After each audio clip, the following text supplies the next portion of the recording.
This is Nick Black, and I'm in Mandalini restaurant in Beverly Hills, and I'm talking to actor Seymour Cassel. Seymour, thanks very much for taking time to talk to us. Thank you for being so persistent, Nick. Well said, Seymour.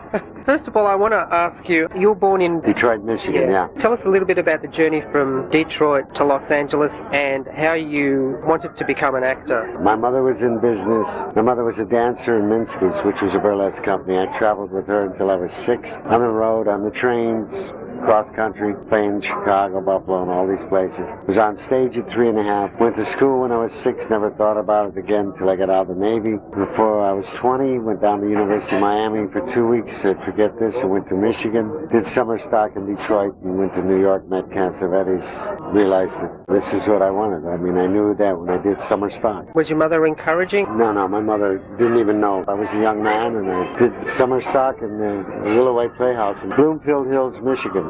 Then I knew right away after 2 or 3 weeks, I said, this is what I want. New York's the place to find it. So I just went from there. Tell us about your meeting with Cassavetes. Was he acting at the time, and how you came to meet John? Well, John was a big star with live television. He was probably one of the most known actors.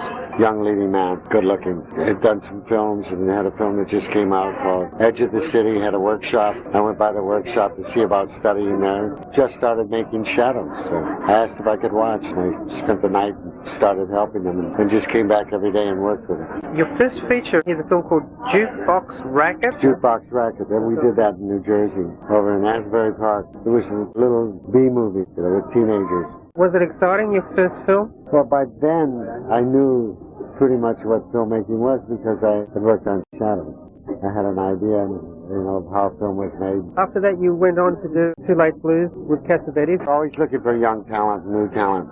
And John was a known talent who directed this film, Shadows, artsy film about a racial family. Brothers, it's very dark. Middle brother's light, it's very dark. Sister's lighter, it's very dark. And living in New York and pursuing the love and work and music and art, whatever. So John wrote this script, Too Late Blues. Wanted to do it with Montgomery Clift, who wanted to do it, but Paramount wouldn't let them hire him. Why was that, Seymour? Well, because he was having problems drinking and they couldn't get insurance on him. They just didn't want to use it. John wanted to make the film and made a compromise. And after with Shadows, there were no compromises. The Too Late Blues they're wearing what Child is Waiting to wear.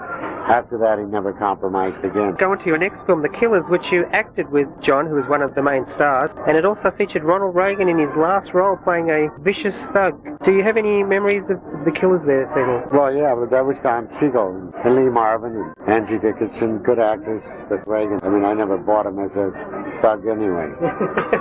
Not even when he was president? Yeah, I never thought of Reagan as a thug. I thought him as a figurehead. A lot of money, people around him motivating his decision. But Don Siegel I liked working with. I worked with Don a few times, and dry sense of humor, great wit. You're very well known for your films that you did with John. Now, the thing with John Cassavetes' films is they appear so realistic. We're not watching actors. And he seems to be the only director that sort of ever achieved that. Now, what was the process, Seymour, when John was directing you guys? Was it different? I was fortunate to work with him early. I don't like to see actors acting. I like to see them being the person. And when you get the part, that you're the person. So you have to have fun with that character, no matter what kind of character it is. You have to enjoy playing it. And you have to be honest, so you have to really believe for yourself. Otherwise, the actors you're acting with are not going to believe you, and the director's not going to believe it. But if you can believe it, you can make anyone believe it. I mean, that's what we're in acting too.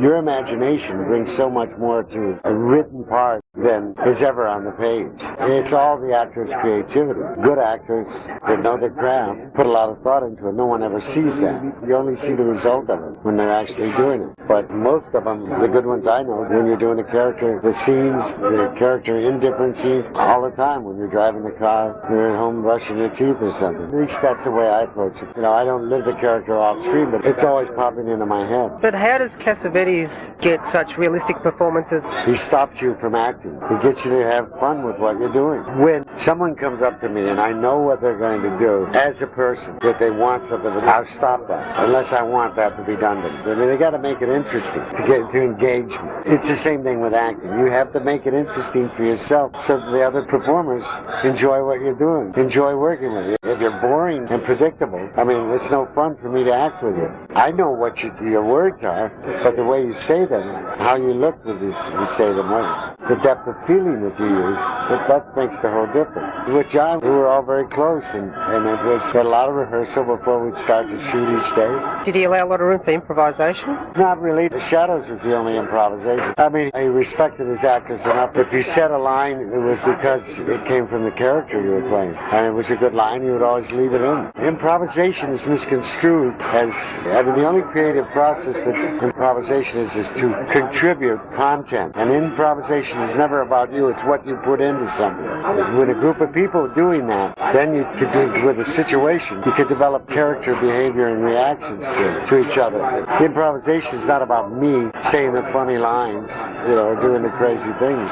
People get that mixed up. Did you actually have formal training, or was it just the John Cassavetes School of Acting? No, I had formal training with the theater wing and studied with Kurt Conway. He was a member of the Actors Studio.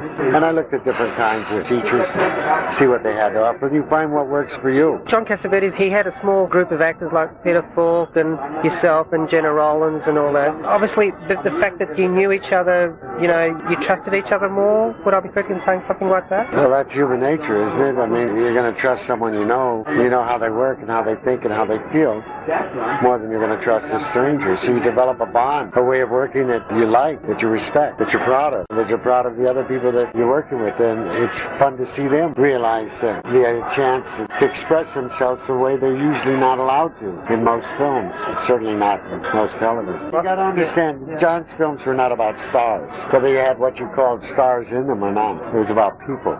His films, his love of people, and people's love of each other, the depth of that, the difficulty of it too. Love isn't all that easy, but we tend to take it for granted. So his situations were never contrived. They came out of honest moments. But the actors brought truth with his words, and you worked on it until you got it. Minnie and Moskowitz, John wrote that for me and for Gena. He wanted to do a picture with me and Gena. I said, what kind of movie? He said, a love story. My first concern was, do I get to kiss Gena? So I said, of course, it's a love story. Did you have to do any background homework on how to be a car parking attendant? I had done that. Yeah, I had parked cars, waited tables, worked in a printing shop, worked in a bakery, was in high school, delivered milk when I was a kid, sold newspapers, and worked for Michael Todd when he was married to Elizabeth Taylor, pasting captions on the back of stills for Around the World in 80 Days, putting together press kits. Do you think for a young actor these days it's tougher, or do you think it'd be the same as when you started? I don't know. It's always tough. I was very fortunate. I've worked with some of the great directors, in my opinion, Siegel and Peckinpah and Kazan and Nick Rowe, Cassavetes, and some new guys, Wes Anderson and Alexander Rockwell. And you got to be lucky in this business too, because so many people in this town come here mixed up and think everybody has to look alike. Your individuality, that's the only canvas you have. I mean, musicians play an instrument. The only instrument we have is ourselves. So our instrument is universal. We can play anything. Every time we walk in the street, you're playing a part to take you to where you're going. That part is you. But that's also the most difficult instrument to learn to master. And it's really difficult to be truthful with it. Because people in life, and certainly in this business, think that truth is not important.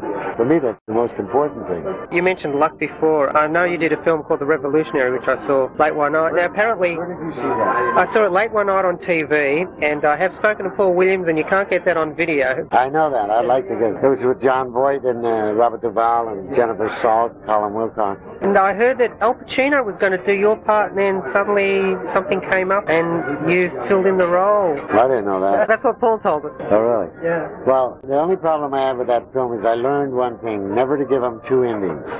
Because we had done one ending, and then they saw the dailies, and I played it one way, and Boyd was very influential in this film. And he intellectualized it and thought it should be very serious, the ending. And my character was an Abby Hoffman-like character, who wasn't very serious, but deadly serious about that. I wasn't going to do it.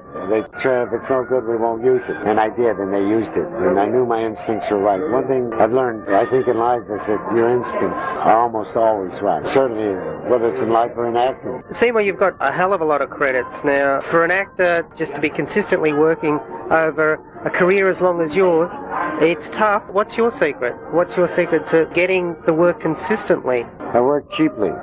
Well, there you have it. I do a lot of independent films because for me, I give back what I gained from doing that at the beginning and learning. And so if it means anything to someone to want an actor of my experience, and I like the project, I feel honored that they want me. And it's fun to watch people go through the struggle of not knowing exactly what to do, and you say, well, why don't you do this and do that? Out of all the projects that you've done, is there a favourite one, or maybe one that sparks off the sweetest memories for you? Well, Faces is my favorite in many of Oscars, but Shadows because it was the first film, and I bonded a relationship with a man that I hold the highest respect for as an artist and a human being, and always will. And he's been gone for years, and I still miss him. I have a lot of memories with him. I've never met another artist as consistent as John was with his work and his love of work and people. And his son Nick has followed in his footsteps with writing and directing. Yeah, and I think Nick's talented, you know. He's feeling his way. You know, it's not an easy business. You ask people for money. John created a situation where he could use his own money, and we would all share in it. You know, you have to find people that you want to work with, that you love. You've been very busy lately, and you're just about to take a break, but a film called Rushmore.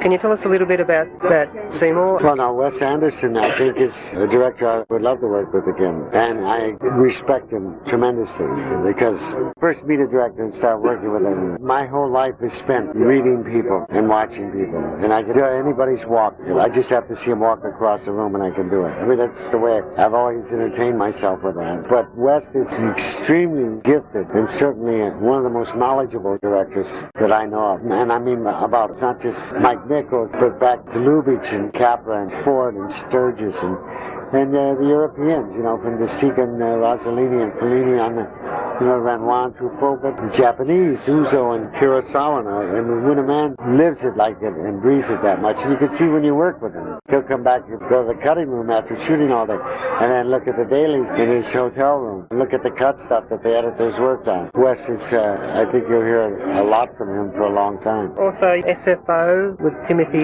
Hutton. And Maria Grazia Cucinotta, the girl from El Postino, and a young girl who I'd worked with on my series, Natalie Shaw, and did a film in Michigan, one in L.A. with Judd Nelson, and with a terrific script and a wonderful cast. It's not like with John, where I'd go over and see the stuff every day. I'd look at the rush, I'd see the dailies. Come in, you want to see, I just cut this scene. I mean, it was a family thing. I loved that. Yeah, he shot in his own home as well. Oh yeah, it was cheap to shoot that. It didn't cost anything. Did he need a permit? No, didn't need a permit except from his wife. All right, Seymour, thank you very much for taking time to talk to us, and good luck with your current projects and all your future projects. Thank you very much, Seymour Cassel, and thank you again for taking time to talk to us. Nick, have a safe flight back. Send me a box of cigars. I will do.